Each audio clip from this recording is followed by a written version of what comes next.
మనం చేస్తున్నాను.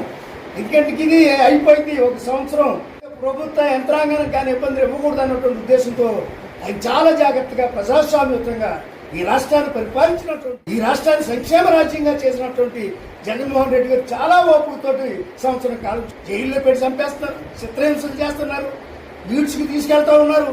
ఒక బాధ కాదు, చూడలేక సహించలేక ఆయన అక్కడికి వెళ్లి చూసి వాళ్ళని ఓదార్చి వచ్చినటువంటి సందర్భాలు కోకొల్లలుగా ఉన్నాయి ఈ ఆంధ్రప్రదేశ్ ఈ సంవత్సరం కాలంలో. మరలా ఇవాళ మనం జ్ఞాపకం చేస్తున్నాం. 2వ సంవత్సరంలో అడుగుపెట్టినటువంటి మనందరం ఇంకా రేపటి నుంచి ఉద్యమమే, పోరాటమే. ఎక్కడ ఉపేక్షించే సమస్య రాకుండా మన ప్రజలను కాపాడాలి. ప్రజా సమస్యను పరిష్కరించే సందర్భంలో పెద్దలైనటువంటి అందరూ కూడా కలిసికట్టుగా ప్రయాణం చేయాలి. ఇది కేవలం జగన్మోహన్ రెడ్డి గారికి జడిసే ఈ చంద్రబాబు నాయుడు అమ్మఒడిని యాజ్ టీజ్ గా దింపేశాడు. ఈ యాజ్ టీజ్ గా దింపినటువంటి ఈ స్కీమ్ ని పథకాన్ని 2000 కట్ చేస్తా ఉన్నాం.